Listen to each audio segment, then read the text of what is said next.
emigración se produza. Nestas circunstancias é normal que o crecimiento económico padeza.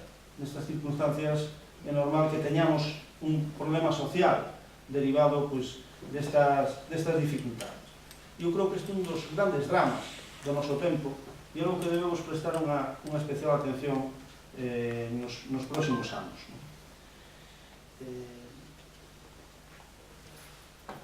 Se algo, na miña opinión, se algo mostra a gran depresión do 29, así como as trayectorias diversas de algúns países na gran recesión que arrinca en 2007 e 2008, xa neste século, é que non hai procesos automáticos, non hai procesos irreversibles, non hai solucións dadas. E os cidadáns, en países democráticos, poden volver a dar cartas cos seus compromisos electorais. Que Roosevelt gañase frente a Hoover fixo posible o New Deal. Que Trump derrote a Hillary Clinton pois vai dar lugar a un retroceso en Estados Unidos. Pero isto non foi un resultado inevitable, foi o resultado dun conflito político-electoral de enorme envergadura que se xogou e dou este resultado. O exemplo de Islandia, non é a Unión Europea, pero é o conxunto de Europa, indica tamén que, diríamos, o horizonte grego non é a única posibilidade para España, que están abertas máis opcións. Na propia Unión Europea, eu creo que está emerxendo moi vagamente unha discusión sobre o fracaso da austeridade cega e dependerá das opcións que adoptemos os cidadáns a escala da Unión Europea para que triunfen as poderosas forzas do mercado sin ningún control ou que sexamos capaces de transformar esas forzas nunha enerxía que con unha adecuada regulación e un diálogo fructífero co sector público pois acaben generando unha solución máis equilibrada social, política e económicamente. Claro que é difícil, porque hai que actuar a nivel continental e non temos esas ferramentas, os partidos non funcionan no plano continental, non trascenden aínda as fronteiras dos Estados-nacións e que temos que construir un cadro institucional a partir dunha realidade sociolóxica que fai moi difícil que ese compromiso por unha Europa máis social, máis política, con institucións fortes, sexa un resultado fácil. Pero tamén sabemos hoxe que non existen solucións propias, que as solucións que se articulan nun país acaban generando dificultades ou ventaxas para outros países, por tanto, os nosos destinos están cruzados e que as dificultades que hoxe teñen os países periféricos, como España, Grecia ou en menor medida Portugal, porque Irlanda xa está saindo, pois acaban trasladándose tamén cara ao norte e poñendo en problemas a Holanda ou a Francia ou outros países europeos. Terceira cuestión, antes de entrar en alguna reflexión sobre o que debemos facer, na miña opinión. Terceira cuestión ten que ver co sector público. E xa máis en concreto co caso español. As finanzas públicas entraron a partir de 2008 un longo período de vacas fracas, tanto no plano autonómico como na facenda do Estado. O sector público autonómico, en concreto, se falamos de Galicia, pois deixou de ter, a partir dese momento, ventos de cola que o impulsaron. Houve un cambio de panorama. Os ingresos caeron, situándose en niveis parecidos aos do ano 2003 ou 2004, pese a que aprobamos un novo modelo de financiamento que incorporaba máis recursos para as comunidades autónomas. Os gastos caeron tamén, pero con menos intensidade, generando unha débeda en todas as autonomías de gran magnitude, pero en todo caso moi inferior ao que ten o propio Estado. E aínda manexable, aínda naquelas comunidades máis endebedadas, como é Valencia, unha xestión absolutamente equivocada, ou Cataluña, que son dúas das comunidades que están en peor situación. Que podemos agardar da revisión do modelo autonómico que está prevista para este ano? Porque eso en boa medida vai determinar a capacidade que teña a Facenda galega para afrontar os desafíos que ten. Na miña opinión, pouco. Hai que facer un esforzo, pero non cabe agardar moitos milagres. Entre outras cousas, porque, como decía ao principio, o sistema autonómico xa chegou a súa madurez e o propio Estado central ten, por unha parte, grandes dificultades para afrontar os seus gastos propios, singularmente os derivados do sistema de pensións. A evolución demográfica vai xenerar tamén unha gran presión sobre as contas da Seguridade Social e, por tanto, competimos co sistema de pensións para financiar a educación, a sanidade e os servicios sociais, que son as competencias típicas das comunidades autónomas. E, en segundo lugar, porque a abertura ao espacio europeo fai que o propio Estado teña dificultades para elevar tipos de algúns impostos, como o imposto de sociedades, porque vai provocar deslocalizacións empresariais ou de sedes das empresas, limitando, por tanto, a capacidade de acción en materia impositiva do propio Estado. Non é fácil pensar que vai haber un marxen de maniobra financiero maior para o conxunto das comunidades autónomas. E en Galicia tampouco. Nós estamos ben tratados polo sistema. Non estamos maltratados, como normalmente se di. Todas as comunidades autónomas declaran os seus gobernos sempre que son maltratados polo sistema, pero eso non pode ser, porque non todo o mundo pode ser maltratado, e a realidade é que cando analizamos os fríos datos das estadísticas oficiais é que Galicia está por encima da media, en todos os casos, en financiación por habitante, estivo así desde o principio, e, por tanto, dificilmente podemos aducir que temos unha situación a correxir, podemos ter unha situación a manter, unha situación a perpetuar, pero non a correxir sustancialmente, porque sí é certo que hai comunidades autónomas que están sendo maltratadas, singularmente Valencia, e en un grado menor, pois algunha outra comunidade mediterránea como Andalucía, e estas son as que previsiblemente van a ser máis beneficiadas por unha reforma do sistema que atende a criterios de equidade, porque son as que peor tratadas están. Por tanto, non vamos a ter grandes capacidades, nin podemos aspirar a que os fondos europeos que alimentaron boa parte dos esforzos inversores de construción de infraestructuras públicas en Galicia, ás veces con resultados deficientes, non fomos capaces de sanear as rías despois de tantos anos de chegada de fondos europeos para isto, pero fondos chegaron, ao redor de 5 ou 6 mil millóns cada período de programación, cada 7 anos, son cifras moi importantes, pero a pesar de todo non fomos capaces de completar, o programa de infraestructuras que estaba previsto. Pero no futuro é difícil que esas cifras continúen fluindo cara a Galicia. Primeiro porque hai moitas máis necesidades nos estados do leste de Europa que se incorporaron na Unión Europea, e en segundo lugar porque a propia progresión en termos de renta por habitante fai que sexamos menos elegibles para según que programas. E aí cabe esperar que existe unha reducción de fondos europeos en dirección de Galicia.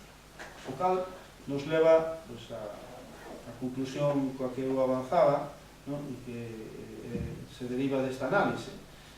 Necesitamos pasar a unha cultura diferente, unha cultura da responsabilidade, da elección, das opcións reais, frente a unha cultura, digamos, do clientelismo suave que eu creo que caracterizou a Xunta de Galicia por regla xeral nos últimos 35 anos. Cando, ao mesmo tempo, algúns gastos que son o núcleo das comunidades autónomas se van ver moi presionados en Galicia polas consecuencias da deriva demográfica. Vamos ser moito maiores do que somos hoxe en media. E isto afecta de forma moi decisiva aos gastos en sanidade e aos gastos en servicios sociais, como sabemos todos, e aquí hai algunhas persoas que son expertas nesta materia e o saben perfectamente. Hai unha subida espectacular do gasto por habitante cando se pasa a barreira dos 65 anos en materia sanitaria e non teño a cifra exacta, pero seguramente tamén en materia de servicios sociais. E cando en vez dos 65 pasamos aos 75, pasamos aos 85, pois o progreso do gasto en termos per cápita é moi superior. E isto vai pasar en Galicia. E, por tanto, vai haber unha enorme presión para destinar cada vez máis recursos a estas necesidades básicas da poboación a costa de outros programas que seguramente se necesitan menos, porque vai haber menos xóvenes e, por tanto, temos que gastar menos en algunhas cousas, ou outros programas que foron ben alimentados durante estes anos, pero que van a padecer cando contrasten con este tipo de necesidades. E, sin embargo, necesitamos arbitrar nos recursos, necesitamos tomar decisións. O avellentamento non debería ser un factor de bloqueo. En termos políticos, isto é o que sucederá de forma máis natural e máis fácil. Non só a sociedade se vai facer maior, o electorado tamén. E os partidos políticos teremos tendencia a seguir as preferencias do electorado, non? E, por tanto, tenderemos a gastar máis naquilo que demanda un electorado cada vez maior. Pero isto ten unha consecuencia, e eu quero alertar sobre eso. E alertar sobre a dificultade de incorporar os xóvenes ao mercado laboral significa segarnos a erva baixo os pés. E, por tanto, non deberíamos establecer isto como unha competencia, sino como a necesaria composición de dúas necesidades que poden ter distinto nivel de exixencia ou distintas temporalidades, pero que ambas nos implican. Teñamos en conta que os datos coñecidos, algúns deles publicados moi recentemente, indican que en termos de efectos da crise, os maiores de 65 anos son os que menos padeceron a crise, en termos comparados. Eu xa sei que en Galicia as pensións medias son máis baixas que a media española, son moitas veces insuficientes e que hai moitas persoas maiores que teñen dificultades para chegar a final de mes. Pero se analizamos o efecto da crise sobre os grupos de idade, vemos que son sobre todo os menores de 35, de novo, os que máis sufriron o seu impacto, donde máis aumentou o nivel de pobreza, donde aumentou máis o risco de padecer carencias materiais severas, mentras que a construción dun sistema de benestar, que chamamos sistema de pensións, un dos seus elementos, permite que, por riba dos 65 anos, persoas que teñen unha carreira de cotización razonable, pois perciban unhas rentas que son insuficientes, pero que en todo caso foron moito máis estables durante estes anos de dificultades. Eu digo, temos que chegar a un pacto, que tamén é un pacto xeneracional. E os nosos maiores, todos os seremos algún día, temos que saber que non hai protección social que resista o deterioro do mercado laboral que presenta Galicia en boa medida de España. E que, por tanto, temos que facer un esforzo nesa dirección, un esforzo en competitividade empresarial, en solo industrial, en innovación, en formación, en revisión da regulación para facilitar que se invirta e se faga empresa en Galicia.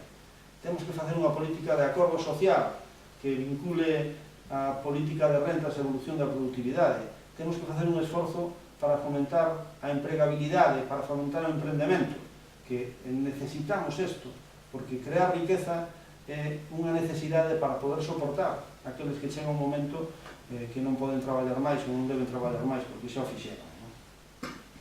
Pero tamén temos que decirle aos xóvenes que deben ser conscientes que isto non pasa por destruir, por erosionar os sistemas de protección social do que nos dotamos. Primeiro, porque sería absurdo en termos políticos, tamén para os xóvenes. E segundo, porque o destino dos xóvenes é chegar a ser maiores. E todos debemos aspirar a ter un sistema de protección que nos cubra das contingencias ligadas, entre outras, á edade. Neste sentido, eu creo que unha alianza xeneracional en clave progresista que incorpore esa exigencia de modernización e exigencia de seguridade e estabilidade para os maiores, pois é unha necesidade perenne. Vou rematando, pero non quero deixar de dar algúns elementos máis concretos da resposta política que necesitamos. E como falei dos 3 niveis, vou elexir algúns dos que teña previstos. A escala europea. Xa falamos de Europa, a min é un tema que me obsesiona bastante, pero creo que debemos ser capaces de concretar e de levar a un terreo máis práctico, digamos, algunha das cousas que por citar dous elementos que me parecen relevantes.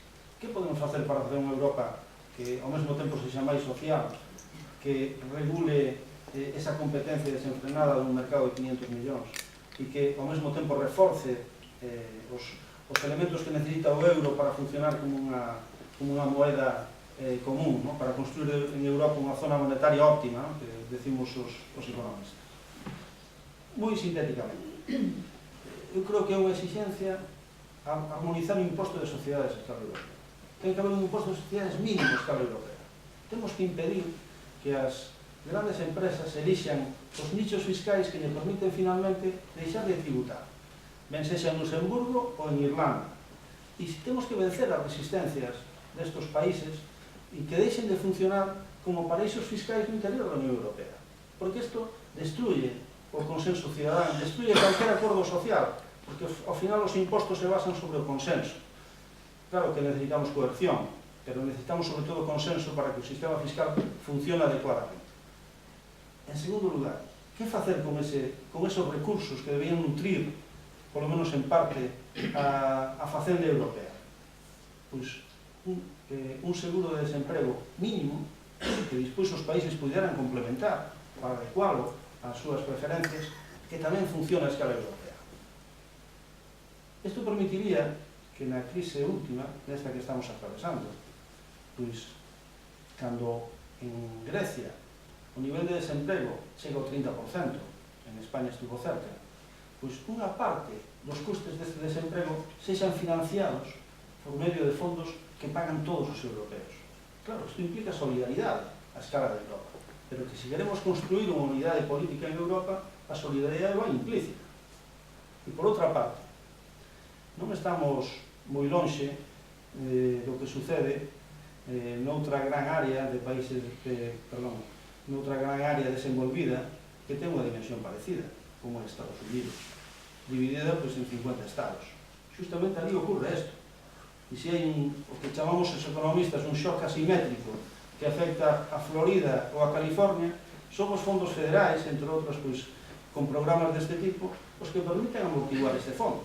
Porque iso que permite que o dólar funcione como unha moeda común para todos os Estados Unidos. E a inexistencia desos elementos de compensación son os que dificultan que o euro poida funcionar adecuadamente como unha moeda común en Europa.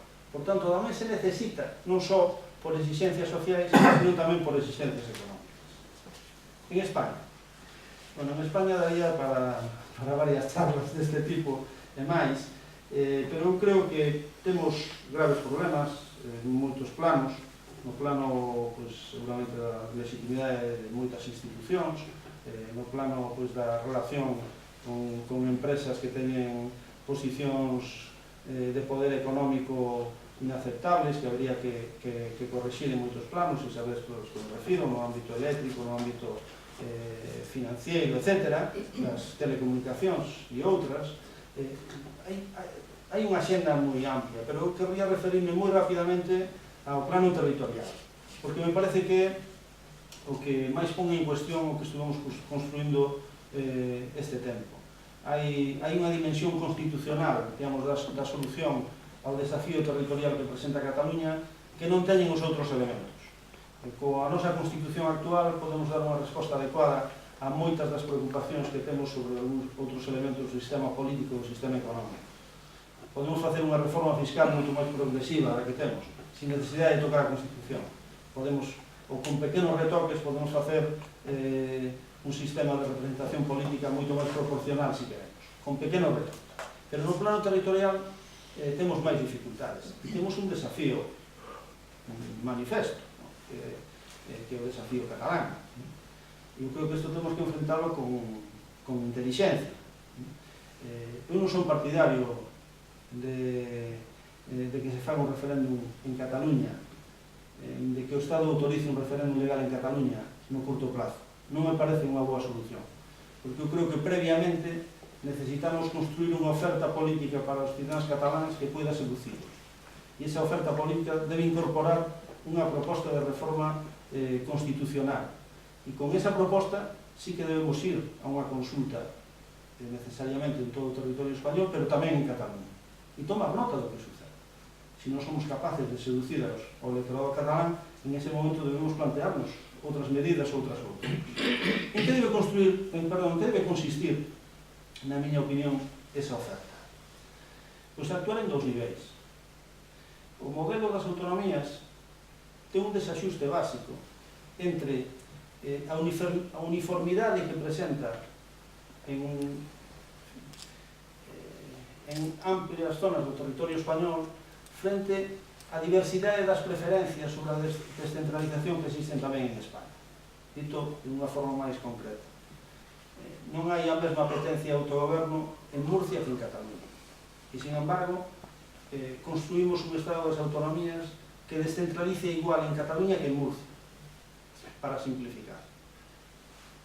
E, en cambio, estamos tratando de maneira moi diferente dúas realidades que teñen unha preferencia pola descentralización similar, como é o País Vasco e Cataluña. E estamos dando solucións diferentes. Tanto, hai un desaxuste entre preferencias pola descentralización e solucións. Temos que acabar axustando isto. A distinción constitucional entre nacionalidades e rexións pode ser unha boa pista para afrontar este tema. En segundo lugar, o noso federalismo, non declarado, pero real, procede dun estado non só centralista, sino moi centralista, moi recente. Por tanto, hai que partir de que en amplios sectores do electorado español, que é unha preferencia moi respetable, esa pulsión centralista ainda está moi presente. Por tanto, isto tamén introduce límites sobre o que podemos facer. Non podemos contentar a unha parte da sociedade española, catalana, ou a vasca, e simultaneamente deixar fora, digamos, dese consenso a sectores sociais moi amplios que hai noutras zonas do territorio. Por eso, eu creo que o segundo elemento que debe consistir esta proposta é un elemento igualitario, de tratamento igualitario de todos os cidadáns e, por tanto, de financiación igualitaria do conxunto das comunidades autónomas no conxunto do territorio. Que estamos lonxe desto. Normalmente se pon o acento sobre as ventaxas do modelo foral, e é normal. No País Vasco teñen unha financiación por habitante para as mesmas competencias que é casi 2 veces a la media do modelo común, pero hai que decir que dentro do modelo común, por exemplo, en Cantabria ou en La Rioja, teñen unha financiación que multiplica por 1,4 a que ten Valencia ou Andalucía. As diferencias son moi notables tamén. Por tanto, é normal que exista unha evolución, unha converxencia, cara a unha financiación digamos, máis equivalente no conxunto do territorio. Atención á diversidade, que quere decir, pois, seguramente, competencias lixeiramente diferentes, capacidades de autogoberno lixeiramente diferentes, pero sobre unha base financiera homoxénea que permite un tratamento igualitario do conxunto dos cidadáns no territorio. Creo que esta debe ser unha fórmula que nos permitiría intentar encaixar as demandas dun sector importante do electorado catalán no conxunto de España. Terceiro, a escala galega. Bueno, temos unha nova situación que sintetizarei moi rapidamente. Aludín algo antes. Desde que se constitui a autonomía hasta o ano 2008, o presuposto da Xunta nunca deixou de medrar. Normalmente o fixo a tasas que superaban o 5% cada ano. Por tanto, cada ano tiñamos non só máis recursos, senón bastantes máis recursos que o anterior. O cal quere decir que a marxe de maniobra para poder contentar aqueles que se achegaban a comunidade autónoma para plantear as súas demandas era moi elevada. E isto favoreceu unha administración que seguramente pola propia inclinación dos xestores políticos, pero máis alá desto polas condicións financieras en que se daba, dun certo clientelismo, que é unha característica que se ven denunciando na actuación da Xunta de Galicia, e máis alá, de moitas comunidades autónomas desde hai moito tempo. E seguramente é verdade. Isto cambia no 2008. No 2008 se para a financiación, o crecimiento da financiación, incluso descende, e ademais, seguramente non vai volver a aumentar ao mesmo ritmo no futuro. Claro, necesitamos unha nova cultura. Xa non vamos poder atender a todos os que veñan a pedirnos cousas. Esta situación de folgura financiera favorecía que se fixeran estradas onde o tráfico era limitado, ou que se fixeran estradas demasiado amplias para un tráfico limitado, e que se intentasen facer polígonos industriais en todas partes, como todos sabemos que ocorre. Non podemos xa afrontar isto así. Por tanto, necesitamos máis transparencia para evitar o clientelismo, e a transparencia se consigue con unha prensa crítica, unha ciudadanía participativa e informada, con elementos de autorregulación, digamos, das administracións, que permiten coñecer aos cidadáns que é o que está pasando, porque isto é básico, con evaluación desde o principio dos proxectos públicos para decidir se hai que facerlos ou non, con evaluación a posteriori dos proxectos para saber se os resultados se adecuan ou non ao que estaba previsto, con a revisión da normativa, dos procedimentos, para que se poida seguir facilmente o uso das axudas públicas, para, en fin, todas estas cosas. Es decir, precisamos unha administración, digamos, europea, precisamos unha administración aberta, unha administración máis eficiente, unha administración máis sólida tamén, non? E precisamos unha Galicia de oportunidades, orientada a favorecer o emprendemento e a competitividade, como corresponde a economías abertas. A Xunta de Galicia, creo que este é un error que cometemos moitos partidos de esquerda, que temos o modelo keynesiano moi metido na cabeza e, por tanto, un modelo orientado á demanda. Pero a Xunta de Galicia non debe facer ou non debe ser a administración principal na xestión das políticas de demanda. Sobre todo, ten que centrarse nas políticas de oferta. Políticas de oferta quere decir actuar sobre os niveis de producción un pouquiño, pero sobre todo sobre a eficiencia. Os factores que antes falábamos, a formación dos traballadores, a creación de solo industrial, a competitividade empresarial. Estes factores, o I+D+I, a creación de agrupacións de empresas, o fomento da capacidade exportadora. Estes son os elementos que deben centrar a política da Xunta.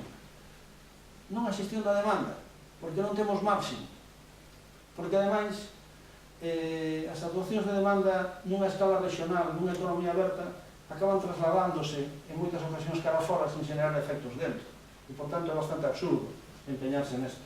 E porque ademais non temos marxen, temos un marxen moi limitado debido á necesidade de cumplir coas exigencias da Unión Europea, que son exigencias excesivas en moitas ocasións, pero que responden a unha lógica razonable nunha economía interconectada como é de todo o tempo. E, por tanto, necesitamos centrarnos nos outros elementos que podemos manexar mellor, que son aqueles elementos que reforzan a competitividade do territorio. Porque con isto conseguiremos atraer máis empresas, conseguiremos que as nosas empresas sexan máis productivas, e, por tanto, que vendan máis no exterior e que, ademais, paguen mellores salarios aquí, que, ao final, é o que permite que o noso nivel de vida, xunto co sistema de solidaridade público que debemos reforzar, pois se faga ben. Podemos concretar estos de moitas maneiras, pero quizás no coloquio podo dar alguna pincelada adicional. Necesitamos unha política de integración social digna de ese nome ao mesmo tempo, que elimine a pobreza, cunha renda de inserción social que se existe, pero que funcione de maneira máis áxil e que este dotada dos recursos financeiros que permitan atender as situacións de necesidade, que hoxe non é así, e que se complemente con políticas dirixidas ás familias con menos recursos. Estamos aínda demasiado impregnados de modelos antigos. Eu defendo, e non o fago por lealtade con o meu partido, sino porque creo que así a subida do salario mínimo interprofesional, que aprobou o Congreso dos Diputados hai pouco tempo. Parecíame necesaria. Pero creo que non é suficiente, porque todos aqueles, non se sabemos, que boa parte dos nosos xóvenes son contratados por vías que non son estritamente son laborais, pero non teñen esa forma, sino contratos de servicios, non van a estar cobertos polo salario mínimo interprofesional. Todos aqueles que son autónomos obligados ou voluntarios, non están cobertos polo salario mínimo interprofesional. E non nos preocupamos deles. Por tanto, isto está ben, pero non é suficiente. E debemos atender esas novas realidades. E debemos facelo de maneira que evitemos a pobreza ligada ao traballo, que é unha característica da nosa actualidade. Necesitamos, pois, esa renda de inserción laboral que está nos programas de algunhas formacións políticas e que é financiable co sistema fiscal que temos hoxe, que non debemos confundir, porque me parece que isto sí é un error, esta renda mínima universal que propoñen outros partidos e que eu non comparto por motivos que tamén podemos discutir. E por último, eu creo que debemos facer un esforzo por darnos conta das dimensións reais do noso país. Somos un país pequeno, un país que demográficamente non vai a máis, vai a menos, pero en todo caso non vai ir a máis en algúns anos, un país que progresivamente reduciu as súas dimensións porque está mellor conectado e, por tanto, que pode gestionarse de unha forma máis unitaria. Isto non quere decir prescindir dos proxectos locais. Os proxectos locais son importantísimos, pero estes proxectos locais teñen que ser capaces de compoñerse nunha visión de conxunto. Isto non quere decir, preguntan moitas veces, entón pechamos aeroportos. Os aeroportos xa están construídos. Por tanto, o que se trata é sacarle o máximo partido posible. E o coste dos aeroportos, en boa medida, é a súa construcción. Non se trata de pechar nada. Temos que partir do que hai, pero temos que centrarnos máis a partir de agora no software que no hardware. Porque o hardware xa está. E temos un hardware incompleto, porque fixemos mal, temos portos exteriores con dificultades de conexión, aquí ou en Ferrol, temos moitos elementos que merecerían unha conexión máis fácil, pois temos o AVE do eixo atlántico funcionando relativamente ben, pero a conexión coa meseta vai chegar no ano 2020-2022, non vos creades o 2018 porque non é verdade, pero en fin, o 2022 é unha data máis probable. Pero hasta ese momento vamos ter graves dificultades de conexión. Temos moitas dificultades, pero sobre todo necesitamos explotar ben o que temos. Iso é un problema máis de software, de poñerle creatividade, inteligencia, capacidade de organización, especialización, que non a ninguna outra cousa. E algo parecido sucede no outro ámbito de preocupación tradicional, desde esa perspectiva, como poden ser as universidades. Eu creo que esta é unha exigencia que debe trasladarse tamén a nosa disposición administrativa, de ámbito territorial, pero que podemos tamén discutir rápidamente. Somos poucos, pero non é tan difícil integrarnos. Estamos organizados basicamente ao redor da autopista do Atlántico e ao redor do AVE do eixo atlántico. Esa é a nosa Main Street, é a nosa rúa maior. Galicia, sei que isto é un pouco excesivo, pero entendedme que é por un esforzo de síntese, vai ser isto. E o demais vai ser paisaxe. Inevitablemente. Isto non quere decir que non teñamos que facer un esforzo por reforzar os elementos de dinamismo da actividade que exista fora, digamos, dese eixo central. Pero sabendo que, por moito esforzo que poñamos, a lógica demográfica e a lógica productiva fai que a maior parte da riqueza e da poboación se vai articular ao redor dese eixo atlántico. E, por tanto, en 100 kilómetros vamos ter Galicia. E iso tamén nos dá forza se somos capaces de facer que o que hai ao redor desos 100 km sume, ten que competir, porque hai proxectos locais, porque hai ámbitos, pero sobre todo, ademais de competir, poida colaborar en moitos proxectos, poida especializarse e poida facer as cousas ben. Eu creo que este país, se conseguimos construílo máis unitario, máis integrado socialmente, máis competitivo, é un país que con moitas dificultades ten posibilidades de sair adiante. ten posibilidades de participar pois, na construción dunha España solidaria e equitativa e dunha Europa pola que merece a pena pelearse. Moitas gracias.